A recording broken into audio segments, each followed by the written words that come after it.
Connaissance. Recherche. Sciences. Dessin, mathématiques. Théorie. Physique. Philosophie. Conférences. Archéologie. Environnement. Nature.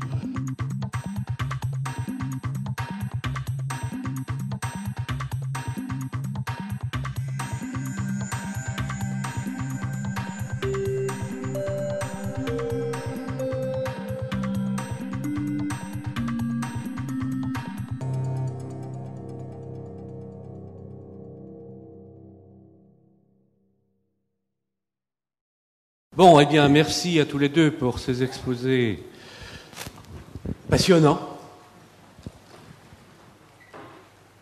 Vous avez tous vu dans la presse ces derniers mois un certain nombre de phénomènes que j'évoquais dans ma tête en écoutant Laurent Olivier et en écoutant aussi Sarah.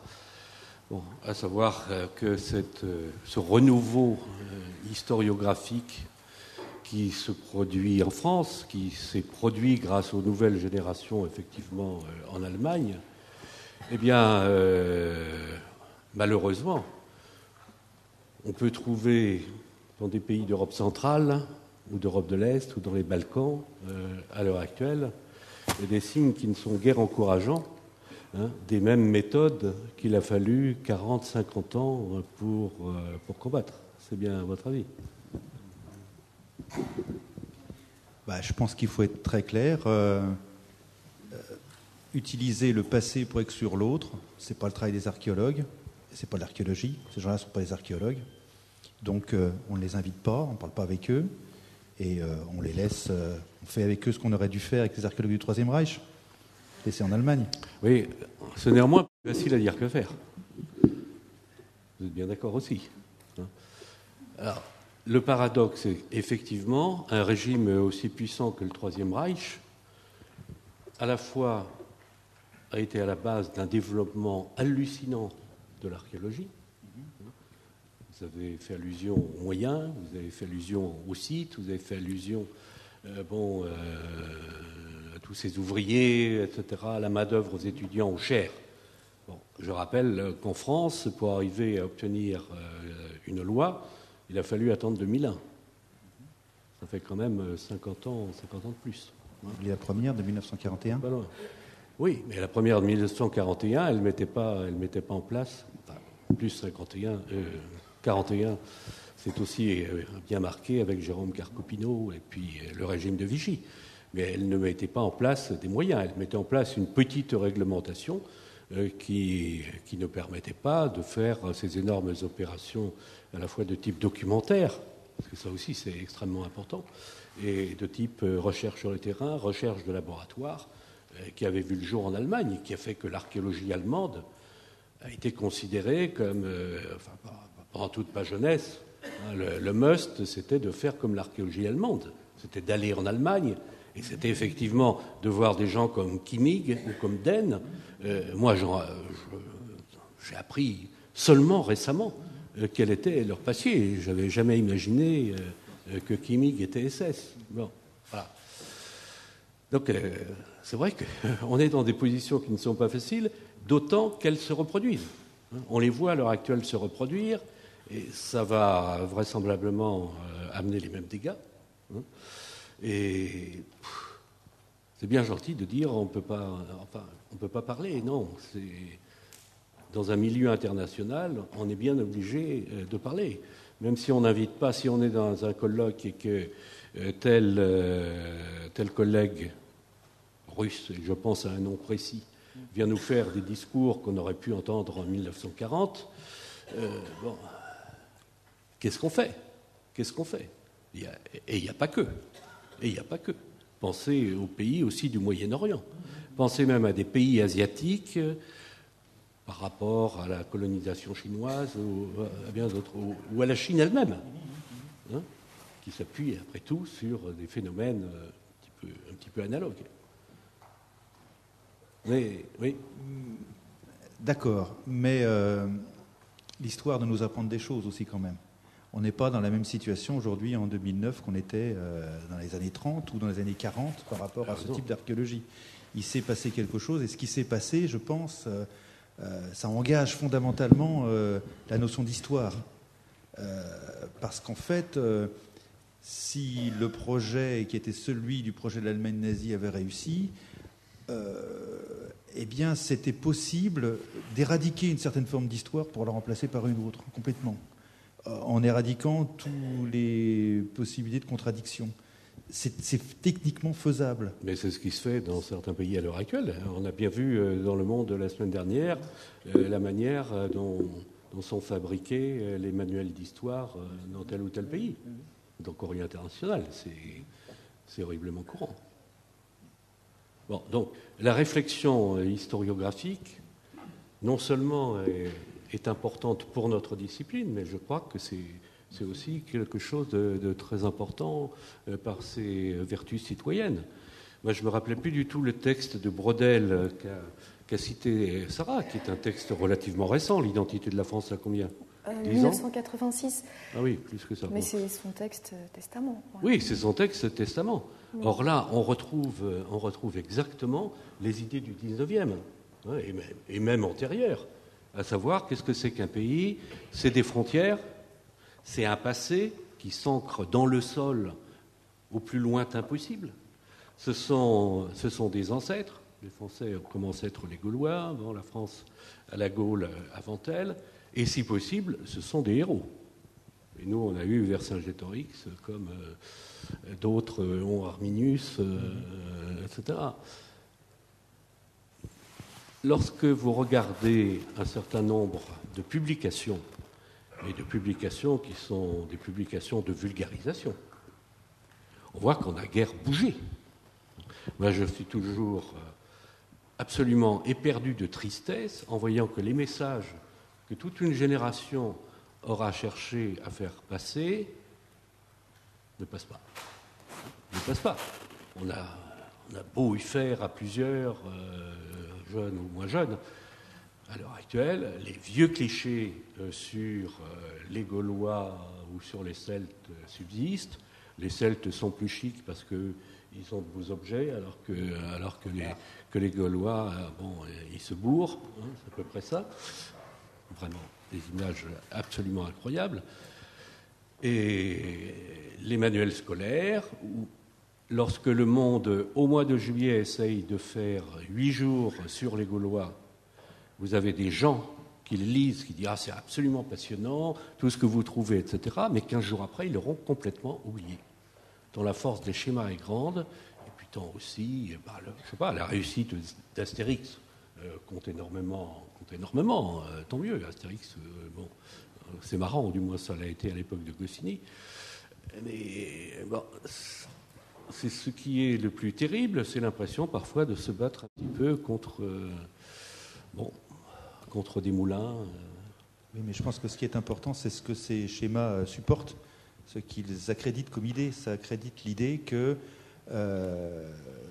les Gaulois étaient destinés à être civilisés, étaient destinés à s'incliner dans la civilisation. Bien sûr. Penser autrement, ça voudrait dire qu'on reconnaît les civilisations ou les cultures non civilisées comme aussi des civilisations. Ça voudrait dire que, par exemple, on considère que, oui, les Papous, c'est une civilisation qui est égale à la nôtre, bien qu'elle n'ait pas d'ordinateur et pas de télévision et des choses comme ça. Ça, on n'est pas prêt de penser une chose comme ça. Et donc, on n'est pas prêt de penser que, oui, les Gaulois, c'est dommage, mais enfin, ils étaient moins civilisés que les Romains, et c'est finalement une très bonne chose qu'ils aient été civilisés, parce que nous sommes issus de ça. Évidemment. Parce que nous sommes nous-mêmes civilisés. Bien sûr, ils ont perdu avec honneur à Alésia, ils se sont battus bravement, mais heureusement que Rome a gagné. Oui. Heureusement que Rome a gagné. Sinon, on ne parlerait pas latin, vous et moi, puisque nous parlons latin. Mais lorsque vous étudiez Carcopino, des gens comme ça, qu'est-ce que ça vous évoque Carcopino, est-ce que le poids, disons, de l'héritage universitaire est très fort chez lui? Est-ce qu'il y a des poids idéologiques? Évidemment, Comment vous arrivez à comprendre sa carrière? Carcopino, c'est l'auteur donc de la première grande loi sur l'archéologie française, puisqu'il était ministre de l'Éducation sous le régime de Vichy, en 1941. Oui, Carcopino, c'est pas le personnage le plus sympathique de ma galerie, mais malgré tout, je suis obligée de le citer presque une page sur 2 dans ma thèse, parce qu'il a monopolisé les études pendant presque 30-40 ans. Il a formé un nombre vraiment impressionnant d'antiquisants, et on ne peut pas passer à côté de lui. Ensuite, Et comment il s'entendait avec Grenier, qui occupait ici la chaire d'Antiquité nationale à la même époque? Ils étaient amis. Ils étaient très amis. Mais il avait un réseau de correspondants lui aussi très vaste, et beaucoup d'amis en apparence. Ouais. Mais est-ce que son expérience italienne a compté, puisque c'était la Renaissance, c'était Mussolini, la Renaissance du fascisme, est-ce qu'il a suivi ça? Son expérience italienne dans le cadre des lois archéologiques, oui. Certainement en partie, mais c'est quand même quelqu'un qui a toujours aimé le pouvoir et qui voulait bien l'exercer en France, quoi. Enfin, je sais. Peut-être qu'il ne faut pas non plus donner une couleur trop idéologique à ces lois de Vichy. Qu'en pense Laurent? Là, je crois que ça va être la bagarre. Vichy, c'est la famille. Hein. On ne dit pas du mal à la famille. Ça ne se fait pas. Hein. Non. Ce qui est intéressant avec Vichy, c'est qu'il y a un consensus chez les Français qui n'existe pas chez les étrangers. Je pense aux chercheurs américains. Il y a un consensus pour dire que Vichy, il n'y a pas d'idéologie dans Vichy. Non, il y a une Il idéologie. y a un consensus pour dire qu'il n'y a pas d'idéologie dans l'archéologie de Vichy. Alors au contraire, je pense qu'il y a peut-être pas beaucoup de moyens accordés à l'archéologie, mais l'archéologie a un rôle idéologique dans Vichy. En particulier l'archéologie gallo-romaine, qui est la démonstration de ce que veut accréditer comme image le régime, c'est-à-dire que c'est possible de garder son identité rurale, traditionnelle, d'accepter notre défaite et puis finalement de nous régénérer, nous, vieilles nations paysannes, dans un empire plus grand que le nôtre. L'Empire romain à l'époque gauloise et l'Empire allemand, le Reich allemand en 1940. D'une défaite peut naître un bien. Voilà, c'est ça vraiment que cherche à accréditer le régime, en montrant justement qu'on a été capable de très grandes choses, parce que ce qu'on fouille dans les années 40, c'est des grands monuments. On met au jour les théâtres de Fourvière, c'est de l'architecture urbaine, c'est des grands monuments publics. On ne fouille pas les petites cabanes gauloises. C'est pour montrer que, en se fondant dans un empire qui n'est pas le leur, les Gaulois non seulement ne perdent pas leur identité, mais en fait, ils deviennent quelque chose de tout à fait remarquable. Donc, l'archéologie, elle sert cet objectif-là. Dans l'exposition de Strasbourg, qui était consacrée au nazisme, enfin, une partie de l'archéologie nazie dans l'est de la France, il y avait le cas de cet archéologue bourguignon, médiéviste ou mérovingien, qui s'était mis quasiment aux ordres. Vous vous rappelez ça? Il y avait un archéologue, c'est un archéologue lorrain, c'est ça? Lorrain, oui, Lorrain. Oui. Et qui avait défendu la thèse comme quoi la Burgondie était parfaitement germanique. Ah non, ça c'est Thomasset, c'est Thomasset, c'est Jean-Jacques Thomasset. Oui, qui a un itinéraire vraiment très intéressant, parce que c'est quelqu'un de très très doué, et il a écrit ses premiers articles. C'est un passionné de paléontologie qui a écrit ses premiers articles quand il avait 16 ans, je crois, qui a fait une thèse de paléontologie à l'université de Strasbourg. Et puis parallèlement, il s'est trouvé intéressé, il s'est trouvé petit à petit attiré par l'identité régionale et par l'identité de la Bourgogne. Et comme ça, graduellement, il est passé du régionalisme à l'anticentralisme. Oui, la Bourgogne souffre du fait de la domination française.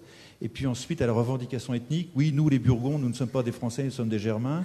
Et puis la conquête allemande lui a donné une chance extraordinaire, parce qu'il est devenu une sorte d'intellectuel, évidemment, que les nazis cherchaient à exploiter. Il était invité à Berlin par Himmler lui-même à donner une conférence au SS Annenherbe.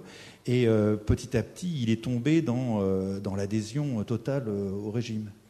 Et ce qui est intéressant, c'est que quand il est... Alors évidemment, au moment de la débâcle, les Allemands lui ont proposé de s'enfuir avec eux. Il a voulu rester là.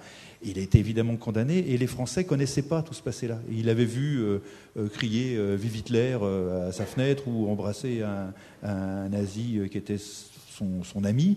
Mais c'est tout ce qu'on pouvait lui reprocher. On ne pouvait pas lui reprocher son engagement vraiment à fond pour le régime. Mais bon, ce genre de personnage est quand même relativement minoritaire. Beaucoup d'autres se sont simplement ont vu l'intérêt qu'ils pouvaient tirer à ça. C'est-à-dire que tout d'un coup, ils étaient considérés. Tout d'un coup, c'est un milieu beaucoup de bénévoles, l'archéologie. Donc tout d'un coup, des grands savants s'intéressent à leur collection, on les invite. C'est tentant. Est-ce que vous pouvez faire un petit point, puisque vous avez montré la revue Anabase. Anabase, c'est tout un petit staff avec des professeurs essentiellement de l'Université de Toulouse. Oui. C'est un foyer vivant. Vous êtes plusieurs. Comment ça se passe? Oui, on est très actifs. Il y a une équipe Vous travaillez sur quoi? Sur plein de dossiers en même temps, donc ça va être dur de tout résumer, mais il y a régulièrement des journées d'études, des colloques. Le prochain sera en novembre sur Italie et Antiquité. Ce sera vaste. Ensuite, pour les archives d'Échelette, justement, c'est aussi des Toulousains qui sont derrière tout ça et qui font le voyage courageusement. Toulouse-Roanne, oui. Et ensuite, on est en lien avec beaucoup de chercheurs allemands. Corinne Bonnet connaît très bien le milieu allemand, et donc on a accueilli par exemple des articles d'Inerk Bruns. Ensuite, qu'est-ce que... Voilà. En fait, avec tout le développement des études historiographiques, surtout à l'étranger, en Italie, en Allemagne et aussi dans le monde anglo-saxon, on critique beaucoup de livres, beaucoup d'études contemporaines. On a une chronique régulière sur les archives scientifiques, des ateliers de doctorants sur ces questions-là, une thèse qui va arriver sur l'Allemagne et la Grèce, des affinités, et la Grèce antique, des affinités électives comme ça. Voilà. Et est-ce qu'au musée d'archéologie nationale, il y a une part qui est réservée à toutes ces réflexions sur l'historiographie et qui éventuellement puisse faire l'objet d'une présentation Ah oui, de plus en plus. Pas seulement la revue, non, oui. Mais je dis dans le musée lui-même. Oui. Est-ce que les enfants, par exemple, peuvent être amenés à réfléchir par telle vitrine, tel panneau Alors, on est en train de rénover les salles d'archéologie gauloise qui seront ouvertes après un long retard en 2011, et on a prévu de présenter consacrer une salle particulière à l'archéologie gauloise de l'époque de Napoléon III. Ah oui. Bon, oui, parce qu'il y avait ce souci avec Alésia. Ce qu'on montrait d'Alésia, c'est essentiellement l'Alésia du 19e siècle. Donc il faut pouvoir faire la différence entre ce qu'on sait aujourd'hui d'Alésia et ce qu'on en montrait au 19e siècle. Et puis on va aménager aussi, ça devrait ouvrir, je pense, en 2010, l'année prochaine, une salle plus particulièrement consacrée à l'histoire du musée. Donc ces questions, effectivement, ça occupe une place de plus en plus importante non seulement dans la réflexion, mais aussi dans ce qu'on montre au public.